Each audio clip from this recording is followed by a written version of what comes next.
they say price appreciation on XRP and XLM and HBAR by the end of the year. What percentage if everything plays out? Carry trade, Clarity Act, reverse carry trade, BlackRock tokenization.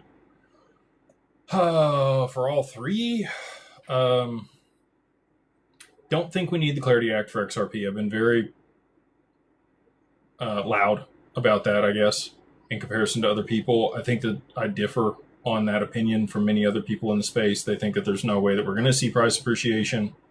I've continued to tell you guys that I don't think it's going to happen before midterms or the August recess.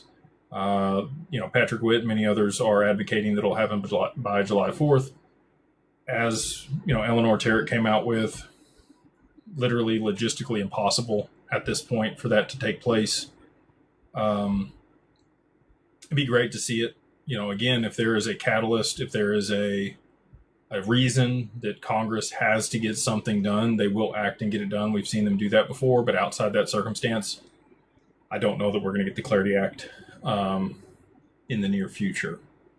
So the main thing around the Clarity Act that I do think would be beneficial for the industry doesn't involve stable coins. I think the OCC is going to regulate that, and people are going to have guidelines on the yield.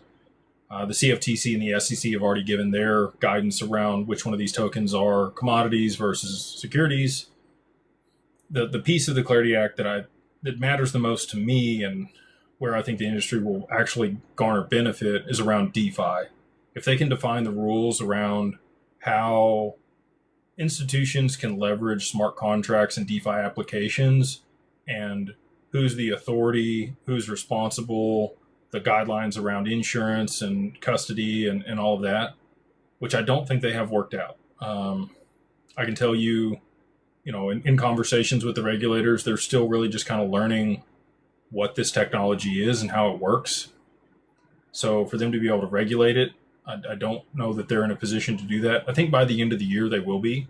I think that they're going to be able to, tokenize stocks, and they'll see the benefit and the efficiencies that creates in real-time settlement and treasury management and many things on that side. And then as they roll out more amendments on the XRPL that already has all of the digital identity credentials, permission domains, permission DEX, oracles, price oracles, all that stuff built into it, then, they'll be able to do liquidity pools, borrow lend, the pseudo accounts, the automated market makers, all of that. I could see, if we see the regulation from the Clarity Act rolled out by the end of the year, if we don't get the Clarity Act this year and it pushes into 2027, which is possible with midterms and everything else that's happening, I don't know that we'll see broad adoption for DeFi in institutional applications until 2027, which also means that we're probably not going to see tokenization of derivatives until 2027, if that's the case. Because that's the unlock for XRP to see significantly higher prices,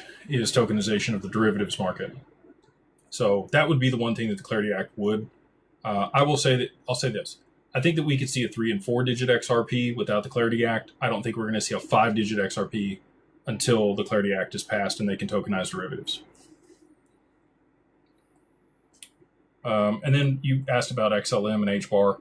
I think both of those will have price appreciation because of adoption, especially for agentic payments and other things there. HBAR has rolled out a really good kit to be able to allow for agentic payments and tokenization and provenance on their chain. You've got T54 kind of blazing the trail on a KYA. So they have KYC, know your customer. They have KYB, which is know your business. And then last is KYA, which is know your agent. So they're building out the digital identity for agents at scale and who the beneficial owner is and being able to track all that back and have a provenance on chain.